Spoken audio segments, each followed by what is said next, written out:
Le 7 décembre 2025, le Bénin a vacillé. Pendant quelques minutes à la télévision nationale, un homme apparaît, uniforme militaire, ton grave, mots lourds de conséquences. La constitution est suspendue, les frontières te sont fermées. Quelques heures plus tard, tout bascule. Le pouvoir annonce que la tentative de coup d'État a échoué. L'homme disparaît. Le silence s'installe. Mais 10 jours plus tard, ce silence explose. Deux voix s'élèvent, deux récits totalement opposés. D'un côté, un officier qui accuse la France, le Nigeria et la CEDEAO d'avoir orchestré une manipulation régionale. De l'autre, un président qui parle d'un simple dérapage, d'individus marginaux et d'un État resté solide. Ce soir, nous allons décortiquer cette affaire comme une chronique, pièce par pièce. Pas pour désigner un camp, mais pour comprendre comment une crise politique devient une guerre de récits. Bienvenue sur l'écoute du monde. Likez et abonnez-vous pour rester au cœur de l'actualité mondiale.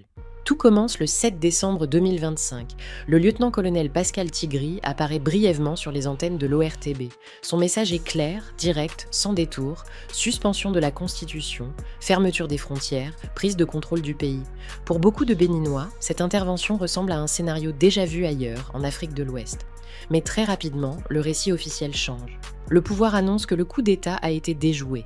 L'armée serait restée loyale. Les mutins auraient échoué. Dans les heures qui suivent, plusieurs versions circulent. Les autorités évoquent une intervention nigériane, appuyée logistiquement par la France.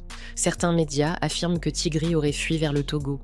L'homme, lui, disparaît totalement de l'espace public. Le pays revient au calme, mais une question reste suspendue. Que s'est-il réellement passé cette nuit-là ? Dans toute tentative de putsch, la rapidité du récit officiel est essentielle. Ici, l'État béninois a repris la main très vite, imposant une version stabilisatrice. Mais cette rapidité laisse peu de place à la transparence. Plus un récit est verrouillé tôt, plus il crée un terrain favorable aux contre-récits ultérieurs.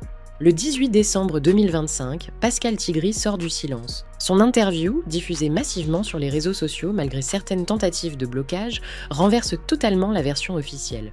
Première affirmation forte, il n'a jamais quitté le Bénin. Selon lui, il aurait été isolé, mis à l'écart, sous contrôle de forces françaises qui attendaient le bon moment pour imposer un récit maîtrisé.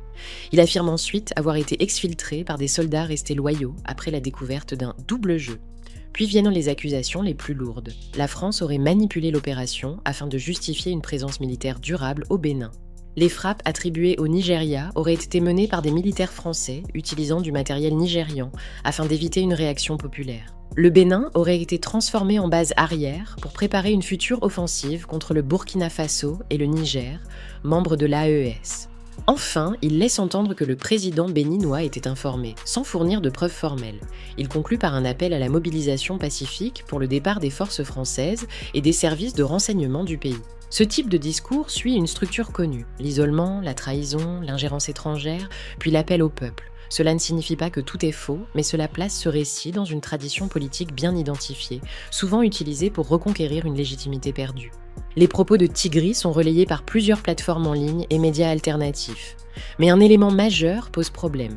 Aucune source audiovisuelle primaire certifiée n'est disponible. Pas d'enregistrement vidéo authentifié, pas d'audio vérifiable. Dans ce flou, deux hypothèses émergent. Soit il s'agit d'une révélation étouffée, difficile à prouver dans un contexte de censure, soit il s'agit d'une arme informationnelle destinée à affaiblir la France et la CEDEAO dans un contexte régional déjà très tendu, notamment face aux États de l'AES. Les réseaux sociaux amplifient ce brouillard. Chaque camp partage ce qui conforte sa vision. La vérité devient secondaire face à l'impact émotionnel. Dans les conflits modernes, l'absence de preuves ne tue pas un récit, elle le rend parfois plus puissant. Le doute devient une arme. Et plus la situation géopolitique est polarisée, plus les publics choisissent la version qui correspond à leurs frustrations ou à leurs espoirs. Face à cette tempête médiatique, le président Patrice Talon prend la parole. Son ton est ferme, tranchant.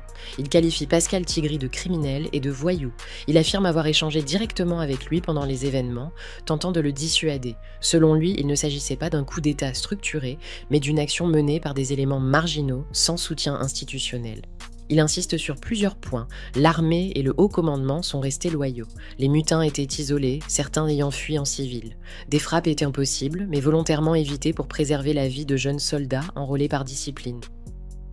Sa conclusion est claire, ce n'était pas une crise politique majeure, mais un incident sociologique et le Bénin reste stable. Le discours présidentiel vise avant tout à rassurer.